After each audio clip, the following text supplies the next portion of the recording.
Ya, Shalom Aleichem. Bapak Yahweh memberkati saudara sekalian. Malam hari ini saya akan ajak untuk kita bersama-sama membaca kitab suci kita. Kita akan renungkan firman Tuhan, saudara-saudara. Saya akan ambil dari kitab 1 Petrus pasal yang kedua, dan kita akan membaca ayat 11 sampai ayat 12. Kalau saudara yang tidak membawa kitab suci, lihat caption di LCD ini. Ayo kita sama-sama membaca, saudara-saudara. Saya tuntun, ya. Kita baca ini dengan kompak. Siap? Oke, kita mulai ya. 1, 2, 3.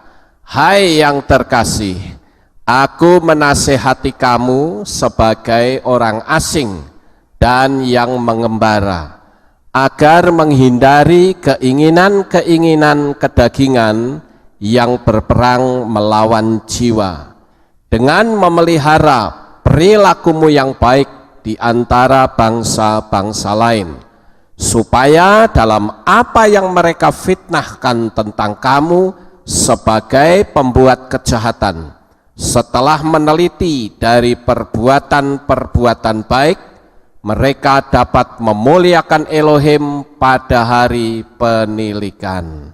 Sampai di sini pembacaan kitab suci kita. Bapak Ibu Saudara yang terkasih, apabila kita membaca ayat ini, maka di sini Rasul Petrus hendak memberitahukan kepada kita bahwa kita hidup di dunia ini itu hanya ibarat seperti seorang musafir. Kita hidup di dunia ini hanya sementara. Maka Petrus mengatakan bahwa kita ini sebagai orang asing yang mengembara. Ini yang saya garisi, ini menjadi kata kunci bahwa kita di dunia. Ada pepatah Jawa yang mengatakan kita ini hanya mung andon mampir ngombe, katanya. Hanya untuk mampir minum saja. Sebentar kita akan kembali. Bahkan andai kata ada di antara saudara yang katakanlah umurnya sampai 150 tahun, tapi itu pun masih tetap terlalu singkat dibanding kehidupan di balik kematian kita. Nah, Bapak Ibu Saudara yang terkasih, oleh karena itu Petrus ini memberikan nasihat kepada kita sebagai orang asing dan pengembara di bumi ini. Kita harus memelihara perilaku kita yang baik di antara bangsa-bangsa lain, supaya kita saat menerima panggilan Tuhan, kita betul-betul tidak bermasalah, saudara. Kalau kita berbicara tentang pengembara, saya mengibaratkan seperti kita hidup di Indonesia itu sebagai rumah kita. Nah, ada orang-orang yang melamar pekerjaan sebagai tenaga kerja Indonesia. Dia pergi ke luar negeri, kemudian apakah dia bisa kembali dengan selamat? Ataukah di luar negeri itu mengalami masalah yang besar? Atau bahkan ada yang kembali dengan selamat dan sukses?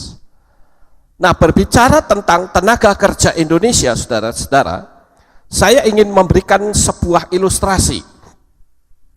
Berdasarkan data dari Badan Nasional Penempatan dan Perlindungan Tenaga Kerja Indonesia atau BNP 2 TKI, ada sekitar 4 jutaan pekerja migran Indonesia yang bekerja ke luar negeri tahun 2012, yang terus-menerus meningkat dengan tujuan Taiwan, Malaysia, Hong Kong, Singapura, dan Arab Saudi sebagai tujuan utama mereka.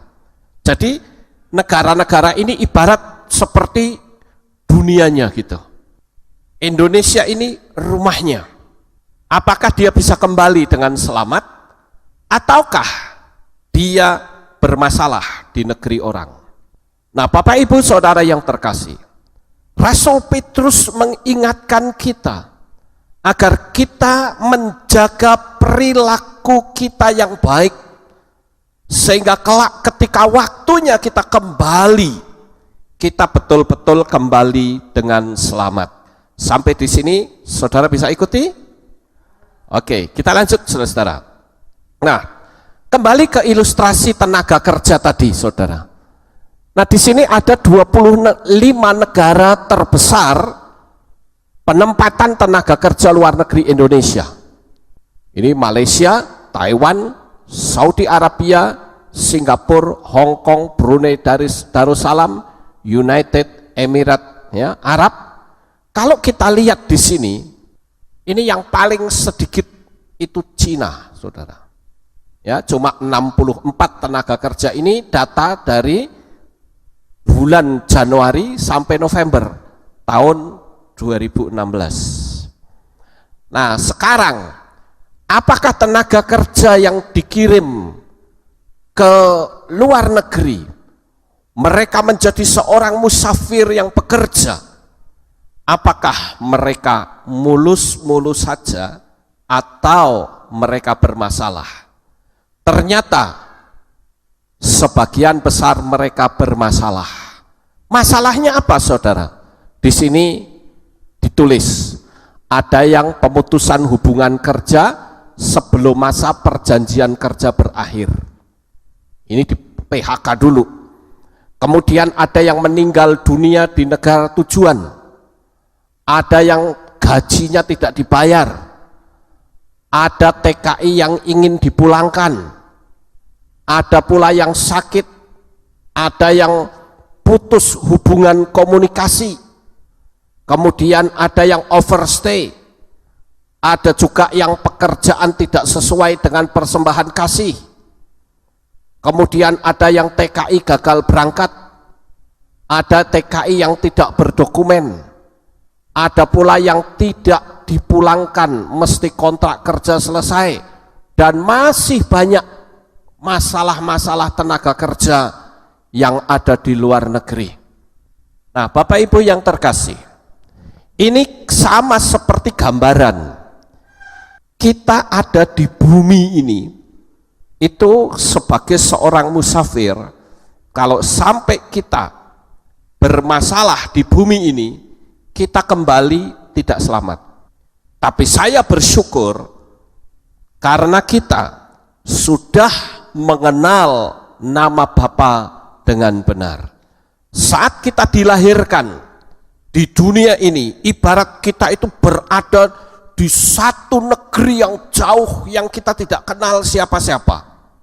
Dan kita kelak harus kembali mempertanggungjawabkan kehidupan kita selama kita ada di bumi ini. Lalu yang menjadi pertanyaan sebagai seorang musafir, benarkah kita itu bisa kelak kembali dengan selamat, ataukah kita bermasalah seperti tenaga kerja yang menjadi musafir di negeri orang?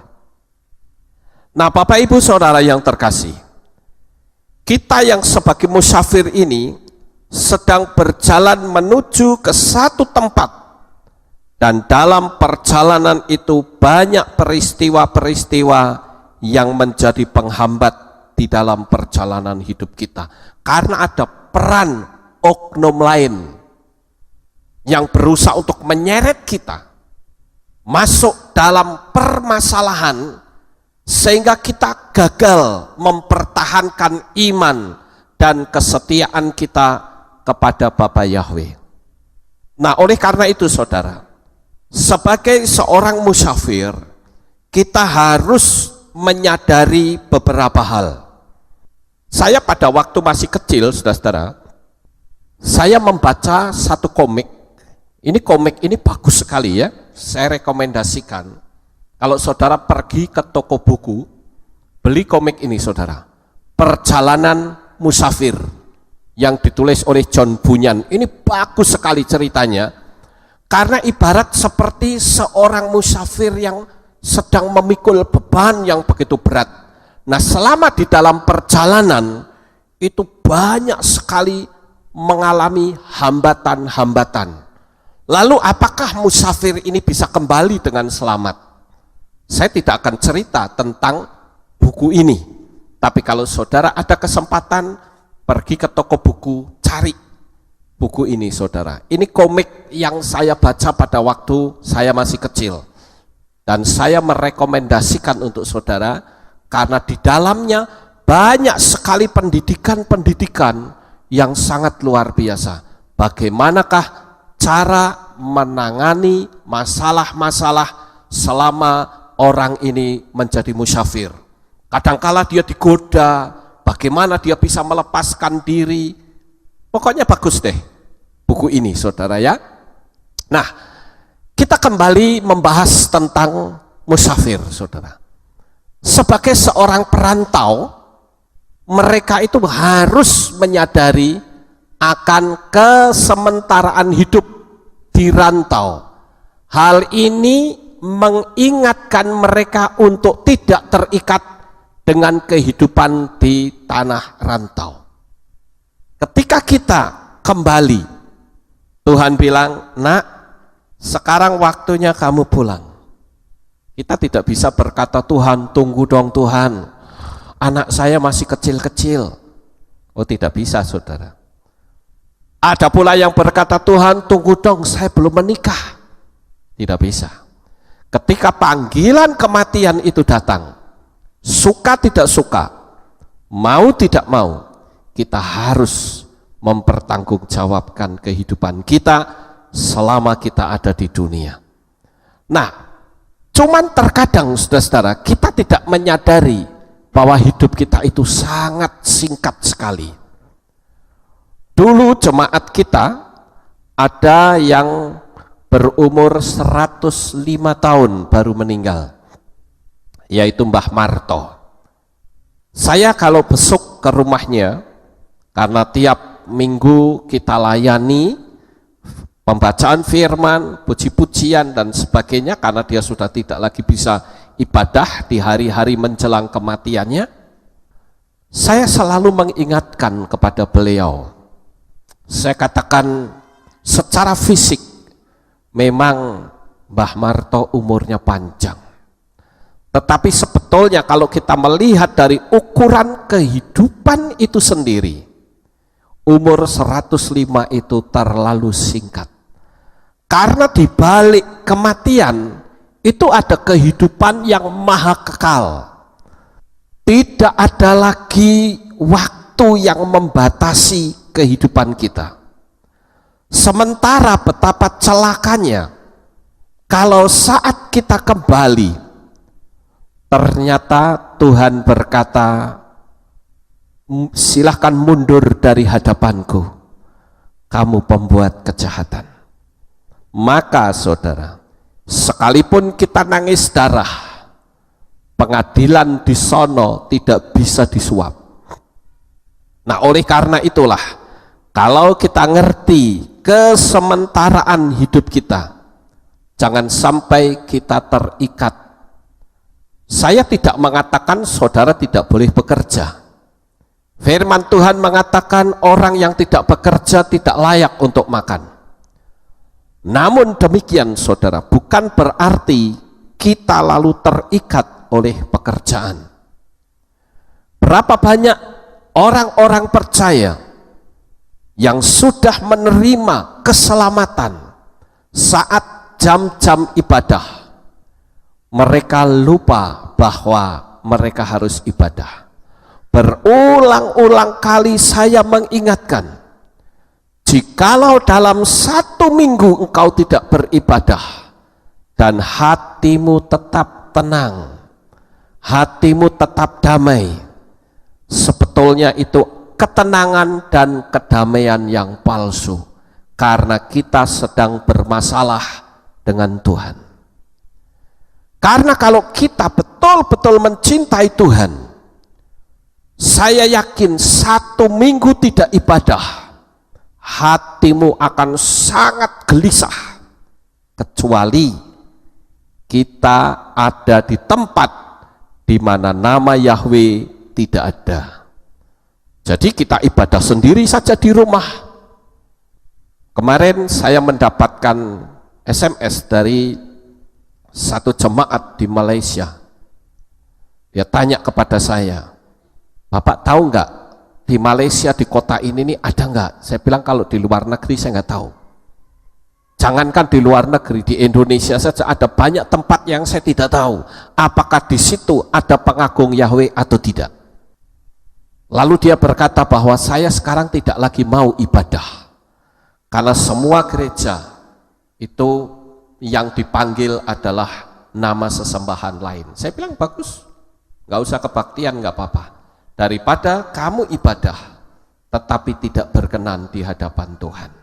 Nah, Bapak Ibu Saudara yang terkasih, di sini saya memberitahukan, kecuali kalau memang tidak ada tempat di mana nama Yahweh dimuliakan. Jadi poin yang pertama adalah sadari bahwa engkau seorang musafir dan engkau hidup sementara.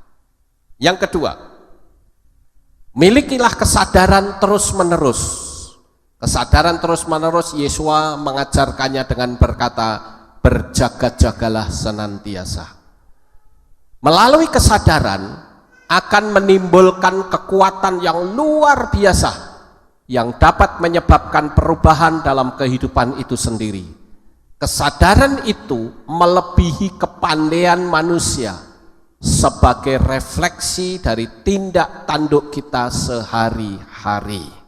Nah, Bapak Ibu Saudara yang terkasih, kata berjaga-jaga itu artinya agar sampai kita tidak terjerat oleh hukum di dunia ini. Perilaku, tutur kata kita, cara kita berpikir, sikap hidup kita harus kita hati-hati. Apakah saat engkau berdagang, apakah saat engkau sekolah atau berbisnis atau apa saja, jangan sampai kehidupan kita itu menjadi penghalang untuk keselamatan kita. Karena apa saudara? Karena kita ini sudah dipanggil dan dipisahkan dari pola dunia. Jadi kita mesti harus berhati-hati menjaga tingkah laku, sikap hidup kita. Karena pola hidup yang lama itu selalu mengejar kita. Saudara ingat saja ketika Mose mengajak keluar bangsa Israel dari Mesir. Ketika mereka sudah keluar, Fir'aun tidak begitu saja membiarkan mereka bebas, tapi mereka dikejar kembali, berusaha untuk ditarik kembali masuk ke Mesir supaya mereka tidak selamat. Sama seperti kehidupan kita. Saya yakin di dalam pola hidup kita yang hadir pada malam hari ini, tidak ada satupun yang memiliki kehidupan yang baik. Kita semua punya latar belakang yang sangat buruk, saudara. Sekalipun mungkin saudara tidak pernah berurusan dengan polisi, engkau tidak pernah berurusan dengan hukum di dunia ini, tetapi setidaknya kehidupan saudara itu adalah kita sebagai kaum memberontak kepada Bapa Yahweh, sehingga hubungan antara manusia dengan Tuhan itu terputus. Saudara ingat ketika Adam dan Hawa jatuh di dalam dosa, maka seluruh keturunan manusia itu ada di dalam dosa, dan tidak ada satu manusia pun yang bisa menyelamatkan dirinya.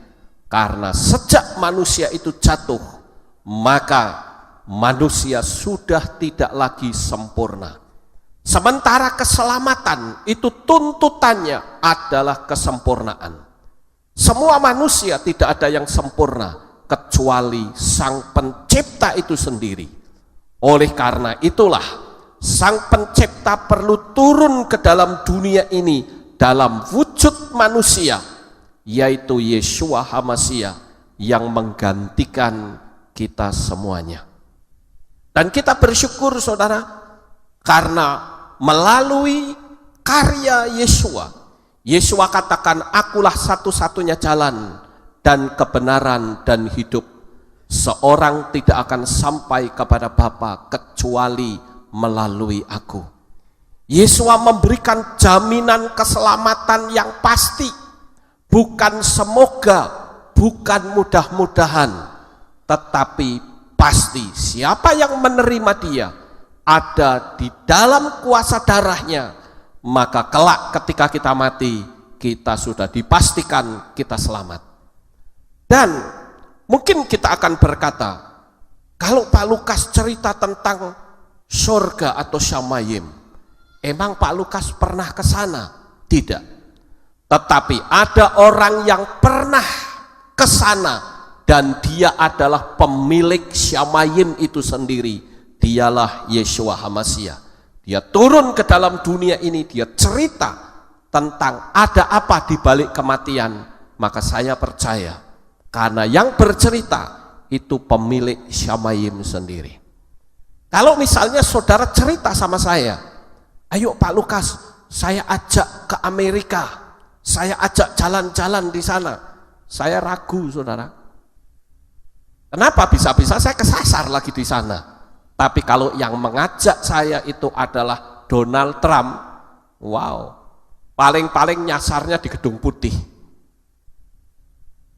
Ini sebagai gambaran, ilustrasi bahwa kita sudah diselamatkan, sudah ada kepastian. Tapi kita mesti menjaga perilaku dan sikap hidup kita. Nah, berbicara tentang perilaku dan sikap hidup saudara-saudara, kalau saudara membaca di dalam kitab Wayikra atau kitab Imamat pasal 23 ayat yang ke-40, saya akan bacakan untuk saudara. Dan pada hari pertama kamu harus mengambil bagimu buah pohon-pohon yang elok, pelepah pohon-pohon palem, ranting pohon-pohon yang rimbun, dan ilalang dari aliran-aliran sungai. Dan kamu harus bersukacita di hadapan Yahweh Elohimmu 7 hari lamanya. Nah, Bapak Ibu Saudara yang terkasih, kalau kita melihat di perayaan Hari Raya Pondok Daun atau Sukot, maka ada 4 spesies yang sering diayun-ayunkan ya oleh Rabi Yahudi. Ada yang namanya etrog, ya, etrog itu ini etrog namanya, saudara-saudara. Ada daun gandarusa, ada daun murat, ada pelepah kurma. Lalu apa maksudnya mereka mengayun-ayunkan itu, saudara? Sebetulnya mereka mengayun-ayunkan itu untuk memberikan satu profetik bahwa Tuhan itu memanggil mereka. Pohon-pohon yang baik dan elok di dalam bahasa Ibraninya adalah Peri H. Hadar. Nah, bangsa Israel tiap rumah itu punya tanaman etrog karena untuk keperluan Sukot. Dan etrog itu wangi dan rasanya enak. Ini menjadi gambaran orang Yahudi yang terdidik secara karakter, secara moral, dan memiliki pemahaman Torah yang baik. Jadi kalau diayun-ayunkan itu kan ada etrog ini ya saudara. Nah, etrog ini adalah gambaran dari orang Yahudi yang pinter Torah tetapi juga karakternya baik. Itu gambarannya etrog. Etrog itu berbeda dengan lemon, saudara. Kalau di Indonesia orang kan suka, kalau Sukot mereka merayakannya dengan memakai lemon. Tapi saya pikir Itu kurang tepat, saudara. Karena lemon dan etrog itu berbeda. Bentuknya memang sama, tapi berbeda. Kalau lemon itu hanya 2 bulan, itu sudah busuk. Tapi kalau etrog, itu bisa punya kemampuan sampai 2 tahun. Karena etrog itu semakin lama, itu mengeras. Ini fisiknya ini mengeras, tapi dia tidak membusuk. Tetapi kalau lemon, dia membusuk dalamnya. Nah, oleh karena itulah saudara-saudara, itu jenis orang yang paham akan Torah, tetapi juga punya karakter yang baik. Kemudian saudara-saudara, yang kedua yaitu pelepah kurma atau lulaf. Ini daunnya manis tetapi tidak wangi, saudara. Itu menjadi gambaran bagi orang Yahudi yang terpelajar dalam Torah tapi tidak berkarakter baik. Itu gambarannya adalah pelepah korma atau lulaf. Orangnya pinter, firmannya pandai, tetapi karakternya itu tidak baik. Kemudian yang berikutnya adalah daun murad. Nah, daun murad ini tidak memiliki rasa, tetapi wangi.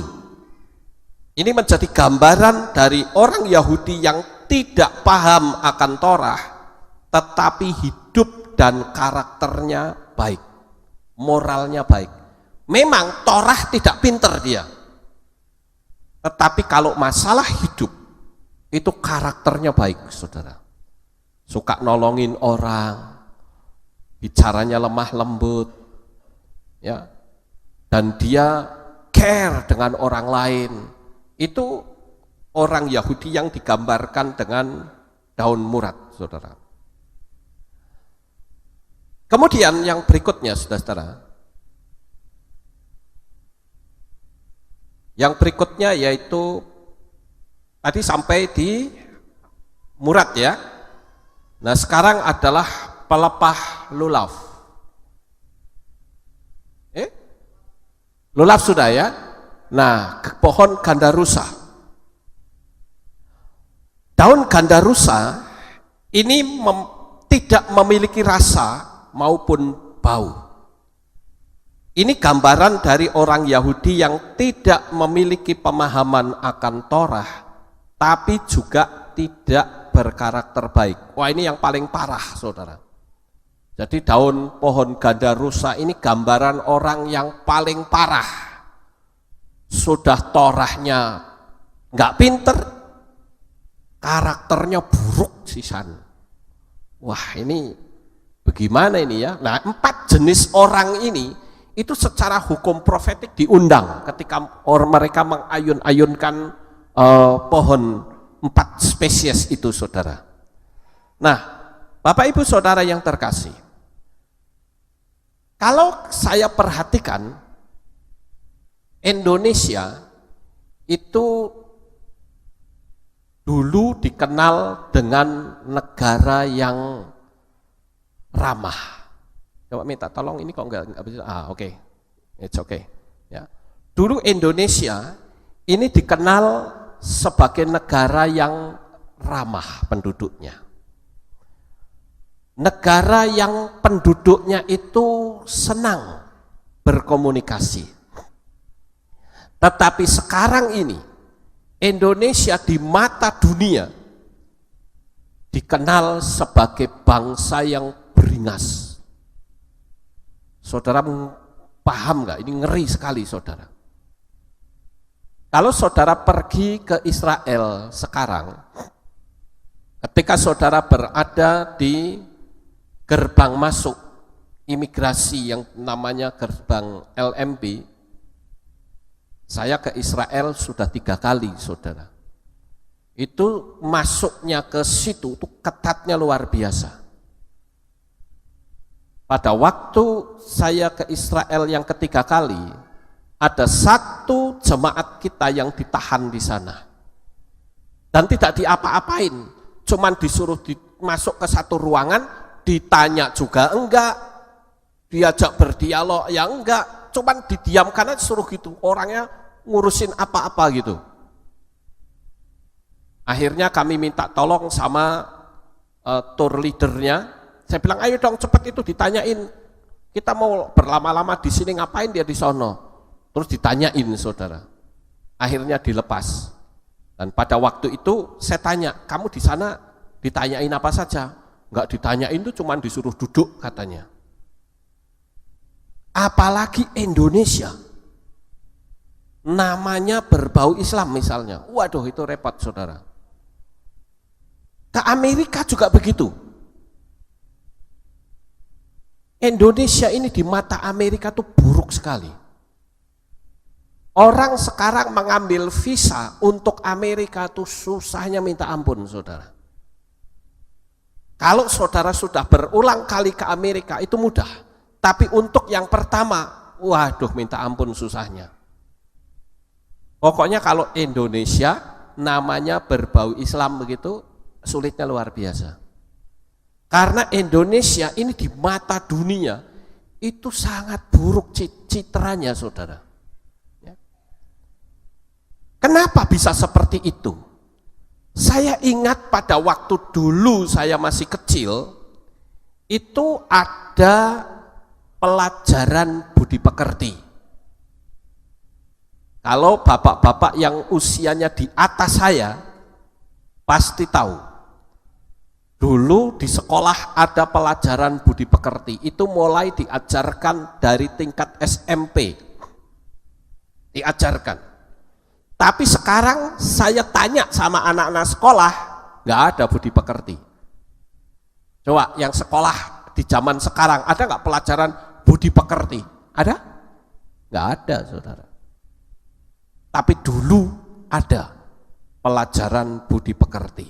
Nah di pelajaran budi pekerti itu diajarkan orang tata kerama, ya, bagaimana cara kita berbicara kepada orang tua, apalagi orang Jawa. Wow, itu orang Jawa ngomong sama orang tua itu saja bahasanya berbeda antara anak berbicara kepada orang tua dan orang tua berbicara kepada anak, itu berbeda. Makanya di Jawa itu ada istilah bahasa kromo inggil. Kromo inggil itu tata krama yang tinggi derajatnya. Gak ada tuh ngomong kowe itu gak ada saudara. Kalau kita kan ngomong gampang kowe itu.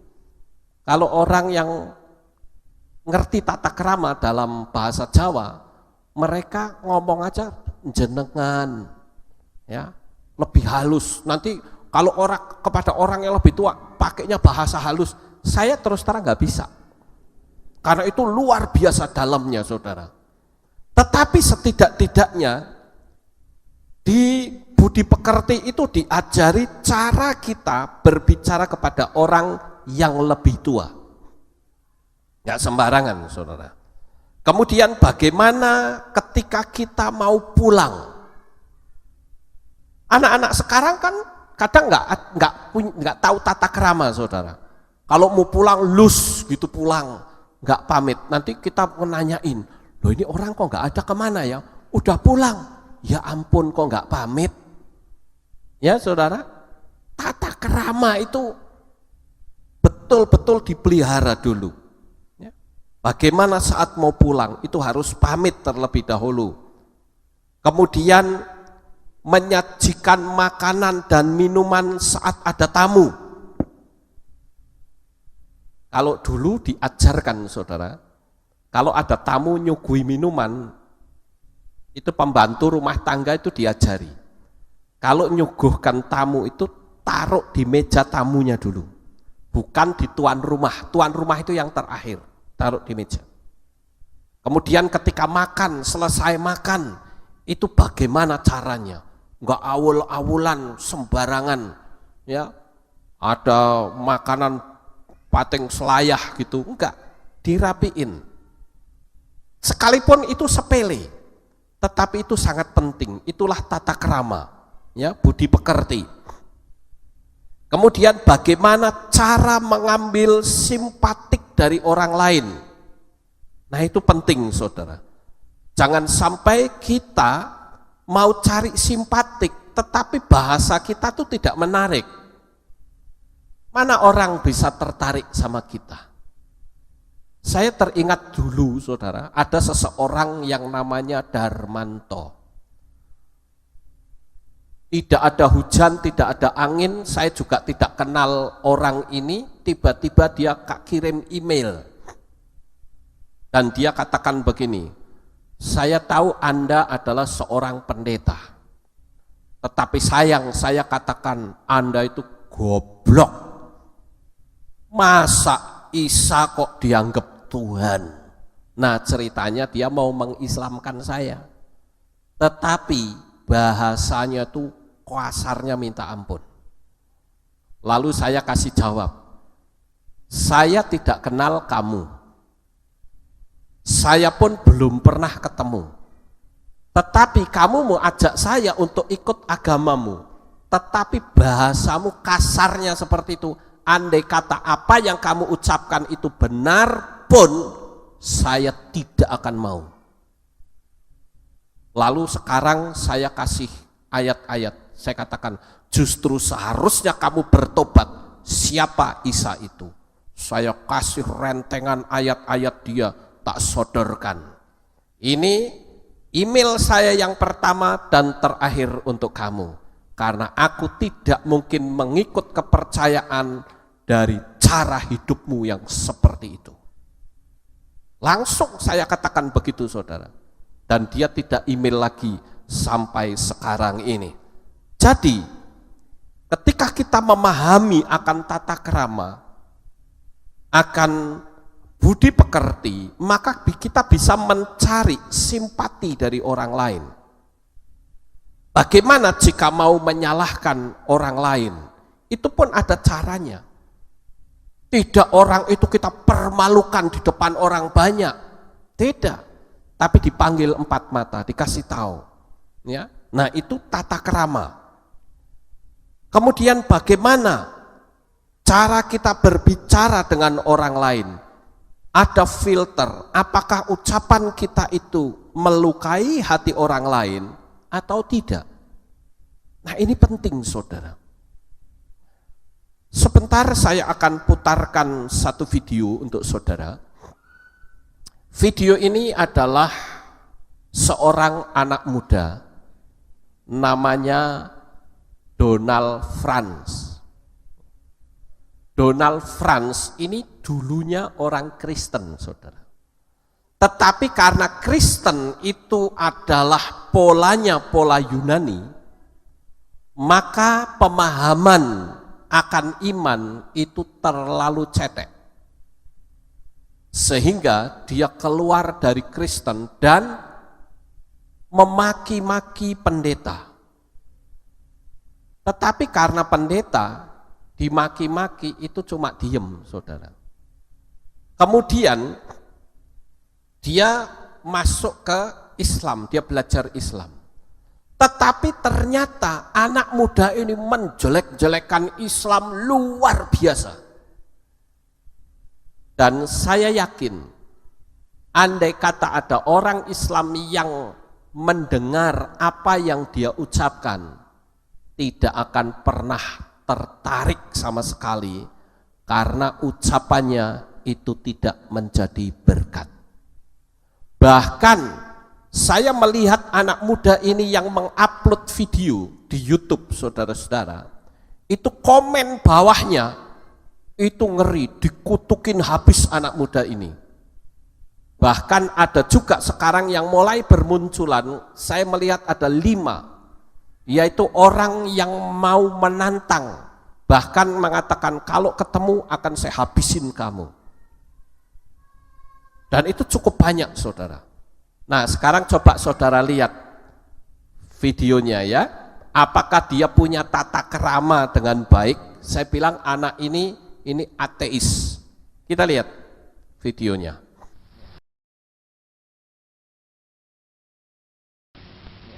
Jadi tentang yang namanya kasunyatan, kebenaran itu kayak gini. kebenaran kayak gini. Kalau aku bilang, kalau kamu tak ajak ke Bali, kamu bisa tak ajak renang ke sini. Di sini ada kolam, ada villa, ada 2 kamar, ada kolam renangnya. Benar-benar bisa tak ajak sini. Ini ada airnya. Kolamnya ada jelas. Dan bisa dirasain. Ini kebenaran, ini nyata. Kalau mau dibuktikan, datang sendiri ke sini, tak ajak renang di sini, nyata. Begitu.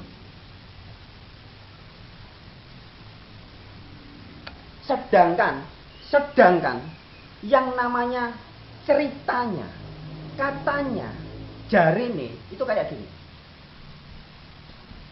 Hari ini, bukan hanya hari ini, beratus-ratus tahun, banyak ulama-ulama, kiai-kiai, pendeta-pendeta bicara tentang surga, tentang neraka. Katanya begini. Di Islam dikatakan, di surga nanti buat pejuang-pejuang Islam disediakan 70 bidadari, 70 perawan. Diceritakan di surga nanti minumannya begini, makanannya begini, begitu, jalannya dari emas dan sebagainya. Tetapi tidak sampai detik ini, tidak ada satupun dari ustadz-ustadz, kiai-kiai, ulama-ulama itu yang benar-benar sudah pernah merasakan dan tahu surga dan neraka itu sebenarnya. Inilah contoh nyata. Ini namanya ajaran hayalan, ajaran tipu muslihat, sahibul ngibul hikayat, penipuan sepanjang zaman. Mereka bicara tentang surga dan neraka, tapi tidak tahu dan benar-benar tidak pernah tahu surga dan neraka yang sesungguhnya. Mau ustadz siapa, Arifin Ilham, Yusuf Mansur, Mama Dede, ustadz ini, ustadz itu, kiai ini, ulama itu, Zakir Naik sekalipun, bohong semua, pendusta, penipu. Kenapa? Karena yang diceritakan hanya katanya, dari jarene, ceritanya. Inilah agama khayalan, agama imajinasi, agama yang timbul, imajinasi yang timbul dari sampah pikiran manusia-manusia yang belum tahu dan belum kenal hakikat dirinya sendiri. Mereka ngomong Tuhan, tetapi mereka tidak pernah ketemu Tuhan. Mereka bicara tentang suci, tetapi mereka tidak tahu apa itu suci. Maka jangan heran buah-buah yang terjadi di dunia setiap hari. Lihatlah, buah-buahnya kamu bisa lihat. Buah-buah dari ajaran-ajaran palsu ini, dari Tuhan-Tuhan palsu ini, kita bisa saksikan. Karena yang mereka katakan adalah ceritanya, katanya, dan bukan kasunyatan, bukan kesejatian, bukan kebenaran yang benar-benarnya benar. Yang mereka ucapkan hanyalah hayalan, katanya, dan katanya. Demikianlah. Saudara-saudari, ketika aku mengatakan bahwa ajaran Islam yang menyatakan bahwa Allahnya Islam itu katanya adalah Tuhan yang pemilik jagat raya ini.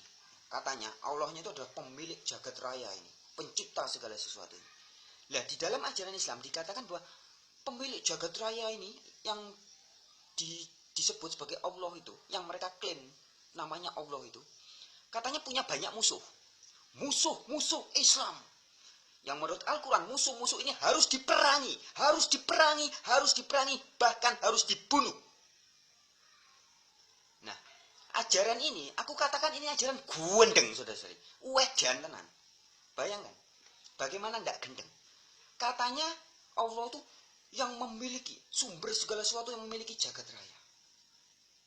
Loh, yang memiliki jagat raya loh, yang maha hebat loh. Kok punya musuh? Kok bisa punya musuh? Hah? Apa gimana? Pakai hati nurani yang nggak bisa, pakai otak logika yang nggak masuk akal. Gendeng kan? Gendeng ini ajaran Islam ini. Nah, Ini fakta, ini realitas. Kegendengan ajaran Islam ini fakta dan realitas. Allah punya banyak musuh-musuh yang harus diperangi, yang harus dibunuh. Dan tenang. Ayo, aku mau tanya, sing gendeng iki aku, opo awakmu? Hei ulama-ulama, ustad-ustad penipu kamu. Ayo, siapa yang gendeng? Musuh pemilik jagat raya ini punya musuh. Punya banyak musuh dan kamu mengaku sebagai tangan-tangan Allah yang diberi kuasa untuk memerangi orang kafir, membunuh orang kafir, ngebom sana, ngebom sini, bunuh orang, paksa orang masuk Islam, paksa orang percaya kepada Allah. Kalau tidak percaya kepada Allah, wah, gendeng kamu yang gendeng, ya kan?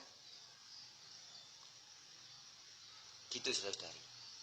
Silahkan direnungkan, silahkan diresapi. Ayo, sopo sing gendeng? Kowe apa aku? Ya, sampai di sini. Nah, saudara-saudara, kira-kira tutur bahasanya menarik enggak? Halo? Enggak menarik, saudara.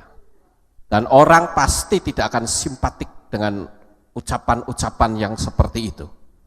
Nah, Bapak Ibu Saudara yang terkasih, ada seorang filsuf dari Cina, ya, yang sangat terkenal yang bernama Konfusius.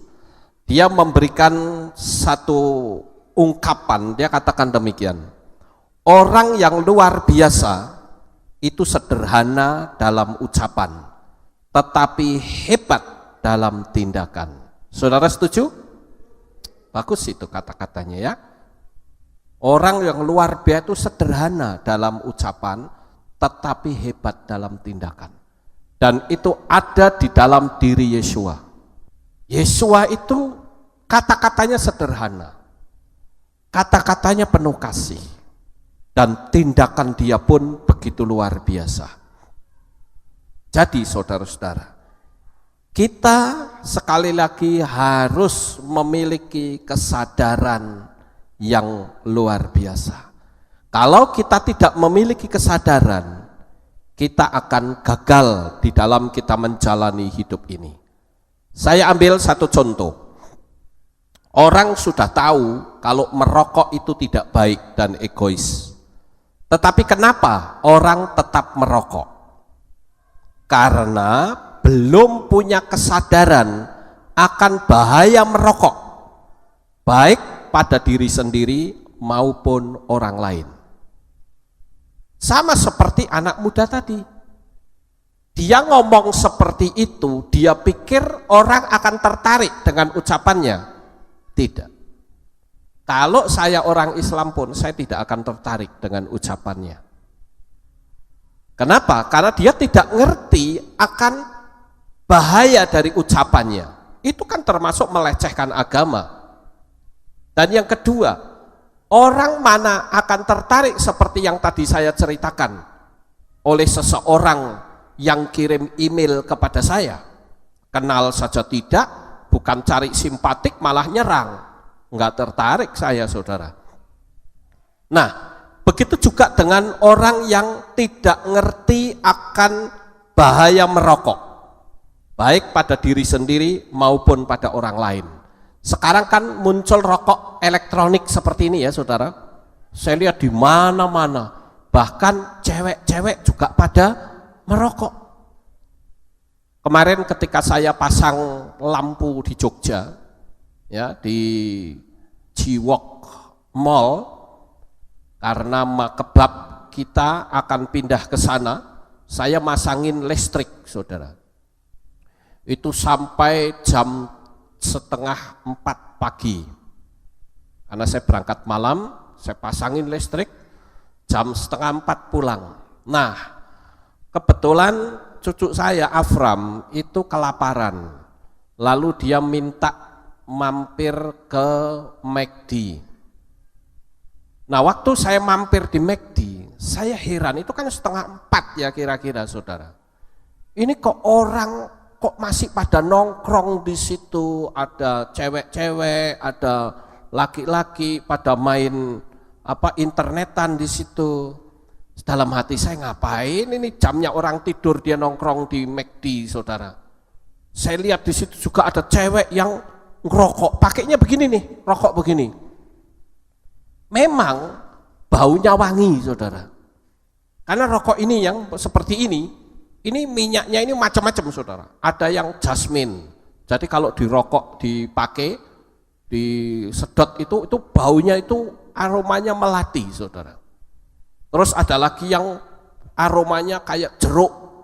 Mungkin orang berpikir, wah enak juga ya, baunya wangi, bisa untuk aromaterapi.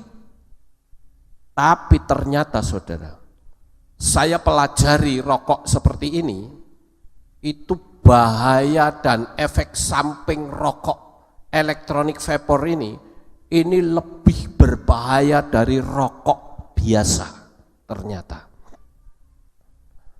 Saya lihat ini cewek-cewek pada ngerokok, kan kalau ngerokok ini kan asapnya banyak sekali, saudara, dibanding dengan rokok biasa. Tapi ternyata setelah saya pelajari bahayanya itu lebih dahsyat dari rokok biasa. Jadi kalau saudara yang mau beli model beginian, lebih baik urungkan dan berhenti merokok. Itu sehat, saudara. Nah, kenapa sekali lagi orang kok masih melakukannya? Karena dia tidak sadar akan bahaya merokok. Contoh yang lain yaitu Lot, saudara. Lot adalah seorang perantau. Lot adalah seorang musafir. Tapi dia terikat dan memiliki kehidupan yang nyaris sama dengan orang-orang yang ada di Sodom. Bedanya Lot itu menyembah Yahweh, sedang orang Sodom itu tidak. Coba kita renungkan sejenak kisah tentang Lot ini, saudara. Ketika pada suatu malam dia didatangi oleh malaikat-malaikat yang bentuknya seperti manusia. Dan waktu itu orang-orang di Sodom mengepung rumahnya Lot, saudara. Dan orang-orang Sodom itu berkata, bawa mereka keluar supaya kami pakai mereka, kami akan gauli mereka. Tapi Lot berkata begini, saudara-saudara, tolong jangan diganggu tamu saya ya. Saya punya 2 anak putri, saya akan serahkan ke kamu. Ini anak putri saya itu belum terjamah laki-laki. Aku serahkan sama kamu, silahkan kamu pakai dia semaumu, tapi tolong jangan tamu-tamu saya. Coba saudara, kalau kita berpikir secara nalar, ini Lot ini orang tua macam apa? Saya katakan ini orang tua yang gak punya otak. Masa anaknya mau dikasihkan biar dijarah sama orang? Lah kalau saya saja, ada orang mengganggu 2 anak saya hadapi dengan darah saya.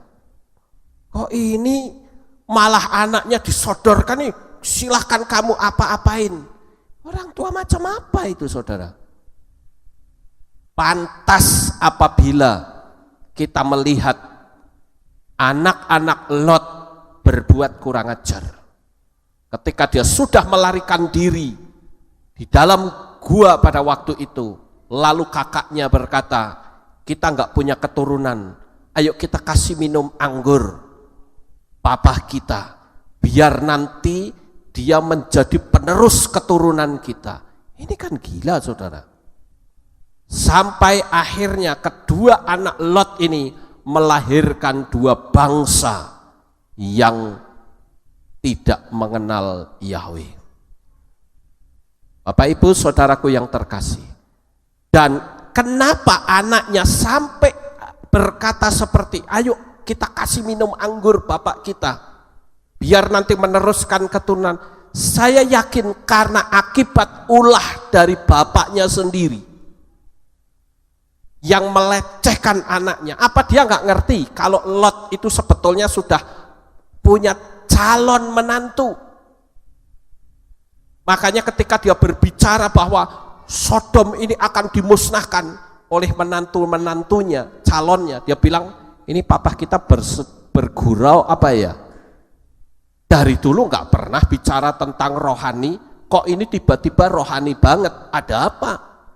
Malah dianggap bergurau, saudara. Maka kedua calon menantunya nggak mau ikut. Ini sangat tragis sekali, saudara. Lot adalah orang yang percaya kepada Bapa Yahweh. Dia keponakannya Abraham. Tetapi saudara, akibat dari pengaruh kota Sodom, kehidupan Lot ini tidak berubah, malah jadi nggak karu-karuan, saudara. Nah, oleh karena itulah saya katakan Lot ini gagal tinggal di rantau. Sebagai seorang musafir yang gagal, jadi cukup Lot saja yang gagal, kita jangan sampai gagal. Amin. Jadi sekali waktu kelak, ketika Tuhan Yesus panggil kita untuk kita kembali, kita pun bisa mempertanggungjawabkan sikap kita di hadapan Bapa Yahweh. Sehingga ketika nanti kita ada di kursi pengadilan, setan kekasih kita yang lama mungkin akan berkata, itu milik saya loh.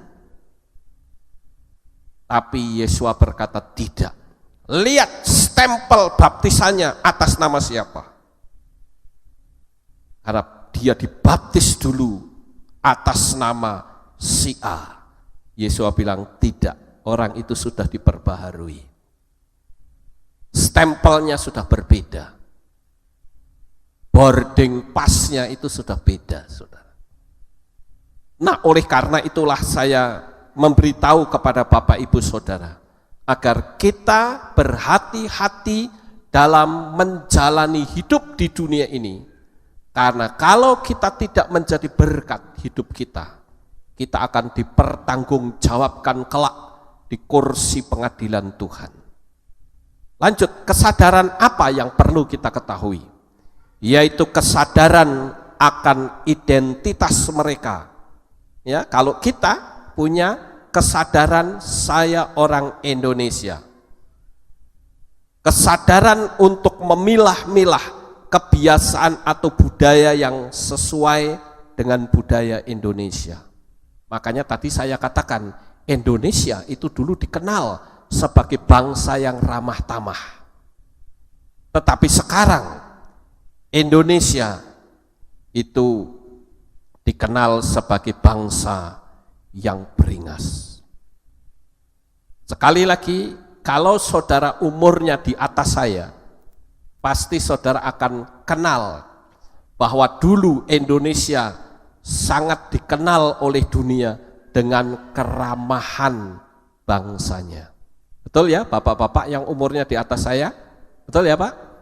Sangat terkenal Indonesia. Tapi sekarang semua orang mengatakan Indonesia itu bangsa yang beringas, bangsa yang gampang emosional, gampang emosi.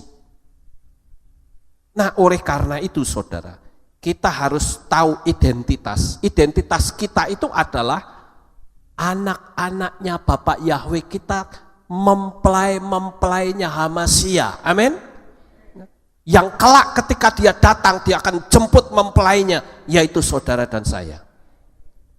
Nah, bicara tentang identitas saudara, orang Yahudi itu dimanapun mereka berada, memiliki kesadaran identitas mereka sangat tinggi.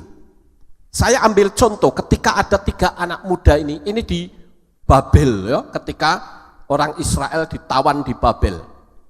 Nah, di sana dia diperhadapkan untuk menyembah patung seperti ini, saudara.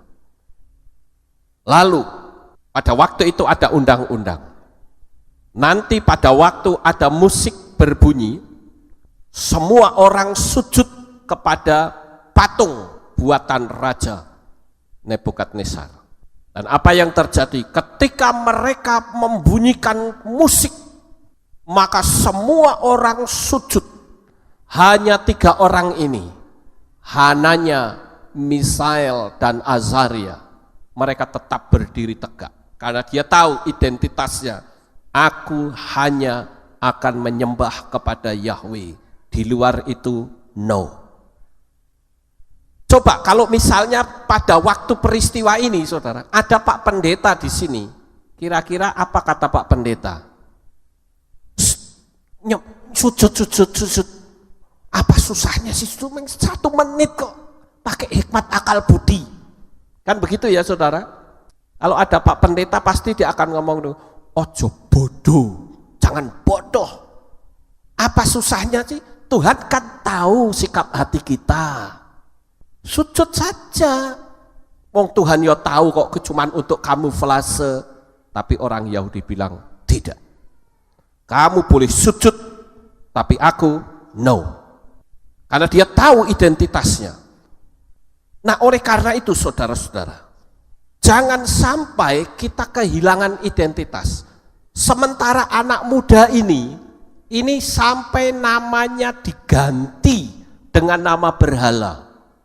Sadrah, Mesah, Abednego, itu kan nama berhala, saudara. Berhalanya Babel. Nama mereka diganti, tetapi hati mereka tidak akan pernah bisa berubah. Ini luar biasa, saudara. Dan saya ingin saudara ngerti identitas saudara sebagai mempelai-mempelainya Hamasya. Robah mindset kita menjadi mindset yang betul-betul siapa diri kita. Kalau bicara tentang mindset, saudara, saya sering mengilustrasikan seperti ini. Seekor gajah pada waktu ditangkap masih kecil, dia dirantai, cuma dikasih tonggak kecil seperti ini. Gajah itu tiap hari hanya berputar-putar. Mindsetnya mengatakan, aku tidak akan bisa lepas dari tonggak yang kecil ini. Tiap hari berputar-putar bertahun-tahun. Sekalipun dia sudah menjadi gajah yang besar, tenaganya dahsyat, tapi mindsetnya tidak berubah. Dia selalu berpikir, aku tidak mampu untuk melepaskan diri dari tonggak ini. Padahal kalau saudara lihat, ini gedenya sama mobil saja besar gajahnya. Saya lihat di YouTube, saudara, ada gajah yang nyundang mobil, itu mobilnya bisa ringsek dan terbalik. Berarti gajah ini punya kekuatan yang luar biasa besar. Rantai pun bisa diputuskannya. Tetapi karena mindsetnya tidak berubah, sehingga sekalipun ditonggak dipaku pakai paku kecil, dia tidak akan bisa lepas, saudara. Itu tergantung mindset kita. Sama seperti ilustrasi yang lain, yaitu ada telur Raja Wali yang dierami oleh induk ayam. Ketika telur-telur yang lain menetas, Raja Wali ini pun berpikir, aku adalah anak ayam. Ketika ada Raja Wali lewat, sama seperti anak ayam yang lain ngumpet, dia pun ikut ngumpet, saudara. Bahkan sampai besar, dia pun mindsetnya tetap sama. Ayam ini adalah ibu saya. Dia nyariin cacing, dia juga ikutin nyari cacing. Dia tidak sadar bahwa sebetulnya dia bisa terbang dan memiliki kemampuan yang luar biasa. Pandangan matanya tajam. Tetapi kembali lagi masalah mindset. Selama mindset kita tidak berubah, saudara tidak akan pernah bisa berubah. Kenapa banyak orang yang tidak sukses, saudara? Baru sekolah nggak diterima saja sudah stres. Padahal orang sukses tidak harus melewati jenjang pendidikan akademis. Amin. Saudara lihat banyak sekali motivator-motivator dunia ini yang sekolahnya secara akademis itu gagal. Kita semua bisa mempergunakan komputer. Saudara tahu siapa orang yang membuat komputer pertama? Bill Gates. Apakah Bill Gates itu orangnya sekolahnya tinggi? Tidak. Siapa yang bisa membuat lampu pijar? Thomas Alva Edison. Apakah orang ini pendidikannya tinggi? Tidak. Orang tidak perlu pendidikan tinggi untuk meraih sukses. Syukur-syukur kita bisa punya pendidikan tinggi dan sukses. Tapi kalau tidak, kita tidak perlu tertekan, nggak perlu stres, saudara. Percaya, selama saudara hidup bersama dengan Roh Kudus, setiap tantangan sesulit apapun, Dia yang akan tolong saudara. Haleluya. Ya, boleh beri tepuk tangan. Yakinlah saudara, ketika kita memiliki kesadaran bahwa Tuhan itu selalu ada bersama dengan kita, maka kita tidak akan mengalami tekanan. Tidak perlu kita demo-demo model kayak orang di luar sana. Perusahaan gajinya kecil demo. Saya enggak pusing, saudara.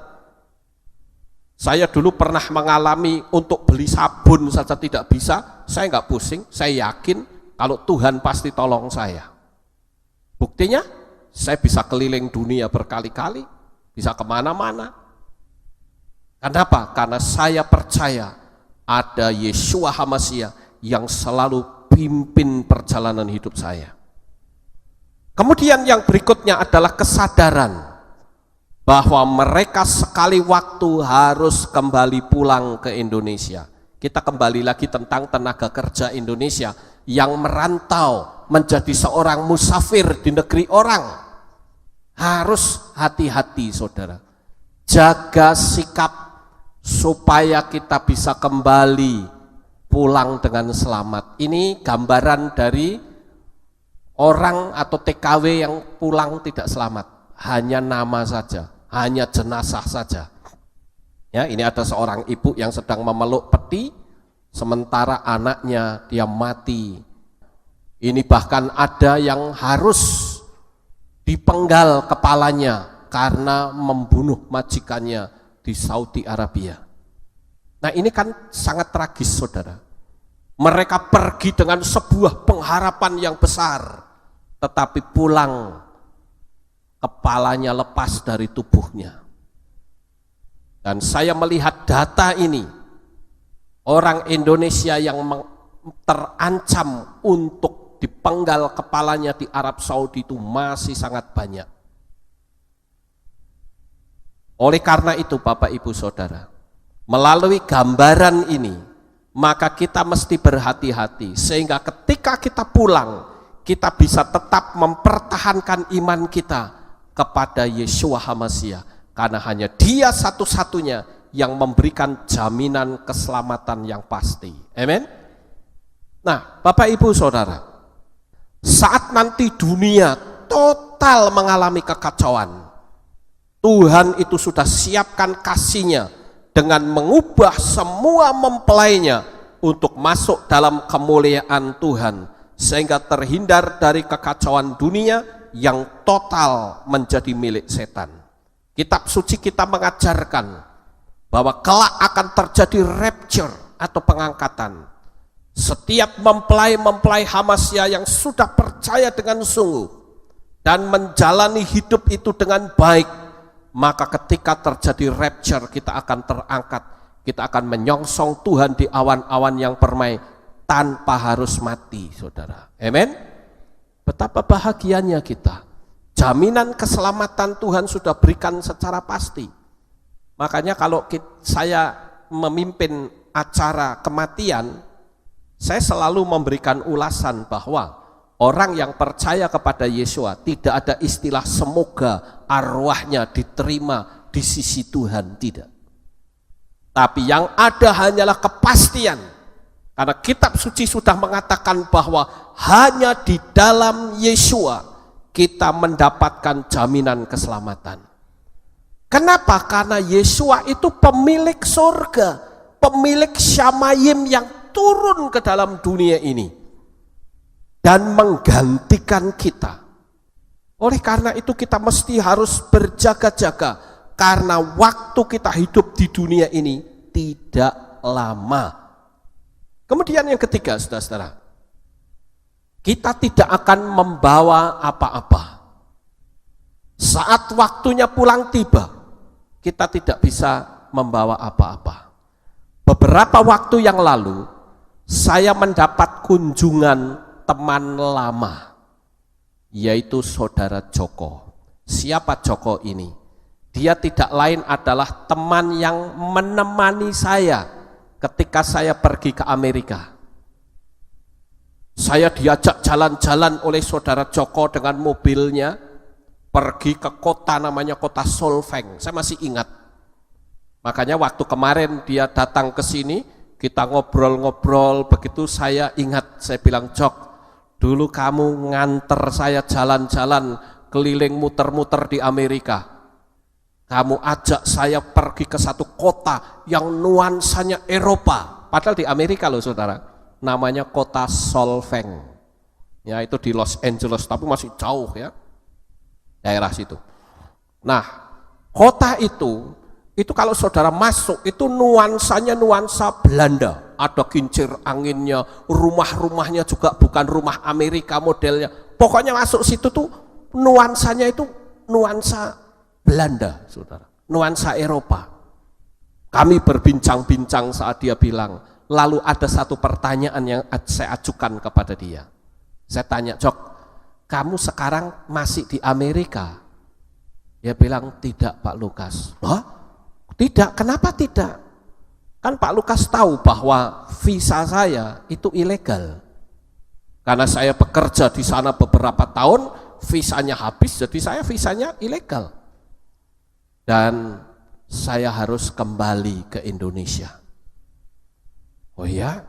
Terus rumahmu gimana? Ya saya jual dengan harga murah. Lah mobilmu? Saya jual dengan harga murah. Ya ampun. Eman-eman itu, rumahmu bagus, mobilmu bagus. Ya habis gimana Pak Lukas? Kalau saya pulang kan saya tidak membawa apa-apa. Paling saya hanya bawa duit. Lah terus barang-barang kamu yang ini itu gimana? Ya udah saya tinggal saja, tidak bisa saya bawa pulang. Di situ langsung dek di hati saya. Oh, seorang musafir kalau dia kembali, seluruh harta tidak bisa dia bawa. Kelak kita pun kalau kembali kita tidak membawa apa-apa. Satu-satunya harta yang paling berharga di hadapan Tuhan itu adalah iman kita. Apakah kita bisa tetap setia sampai akhir? Itu harta yang terindah di mata Tuhan. Jadi Bapak Ibu Saudara, kembali lagi Rasul Petrus mengingatkan kita agar kita waspada menjalani hidup ini, agar kehidupan kita itu berkenan. Saat kembali, tidak ada yang bisa kita bawa pulang kecuali iman kita. Ketika dia datang, adakah dia dapati iman di bumi ini? Terkadang kita melihat bahwa apa yang dipikir negara dia tempati itu nyaman, ternyata terjadi perubahan yang mendadak. Beberapa waktu yang lalu, pemerintah Indonesia sempat memberikan warning kepada semua rakyat Indonesia yang tinggal di Mesir beberapa waktu yang lalu, ketika Mesir mengalami konflik besar, pergeseran pemerintahan. Pemerintah Indonesia memberitahu seluruh penduduk Indonesia yang ada di Mesir segera mempersiapkan diri, karena pemerintah mengirimkan pesawat-pesawat untuk membawa mereka pulang. Saudara, di manakah harta mereka? Kalau mereka punya rumah, apakah mereka bisa bawa? Tidak bisa. Jadi kerja susah-susah, rumahnya gak dibawa saudara. Eman-eman ya, tapi itulah sebuah fakta. Makanya saya katakan jangan sampai saat Yesua datang, ternyata kita tidak punya harta iman sama sekali. Padahal kita harus meninggalkan dunia ini. Kecuali kalau orang yang pikirannya selalu duniawi, dia akan tertinggal bersama dengan harta dunianya. dan dunia ini akan dikuasai oleh anti-Hamasyah. Penderitaan yang sangat mengerikan bakal terjadi. Nah, saudara yang terkasih, kalau kita berbicara tentang penderitaan yang mengerikan di zaman anti-Hamasyah, kemarin saya lihat di YouTube, ya, di Aleppo itu terjadi pengeboman, saudara. Dan ada orang yang kena bom itu mukanya hancur dari hidung ke sini ya, ke bawah. Dari hidung mulut itu hilang sama sekali, saudara. Cuman darahnya ketes-ketes, tapi orangnya tidak mati. Coba saudara bayangkan. Kalau saya kena bom kayak gitu aja, Tuhan lebih baik aku mati aja deh. Enggak bisa ngomong, hilang semua segini. Ya. Gimana saudara? Saya dulu pernah juga tayangkan ada orang yang di Cina kena keplindes trailer, separuh ini hilang.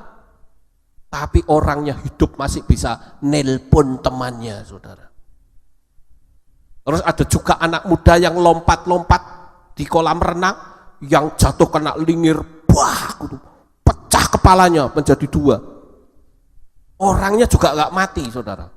Itu sampai membuka gini. Jadi kalau ngomong itu kepalanya harus dikincupkan gini.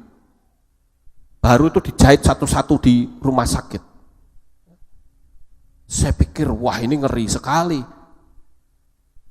Itu begitu membuka itu, waduh, lihat dalamnya semua itu darah melulu, saudara.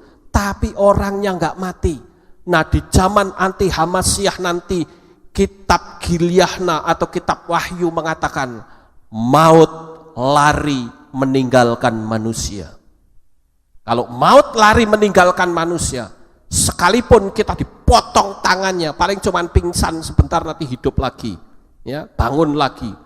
Ditusuk lehernya, pingsan, tapi nggak mati, hidup lagi, karena maut lari meninggalkan manusia. Jadi sebelum peristiwa itu terjadi seperti yang kitab suci tulis, ayo kita semakin setia, sehingga ketika dia datang, kita selamat, kita menyongsong Tuhan di awan-awan yang permai. Oleh karena itu malam ini, saudara, kita diingatkan melalui renungan kita. Kita, saudara dan saya, adalah seorang musyafir. Jaga perilaku dan hidup kita, agar hidup kita berkenan di hadapan Tuhan. Sukses besar untuk saudara. Bapak Yahweh memberkati. Haleluya.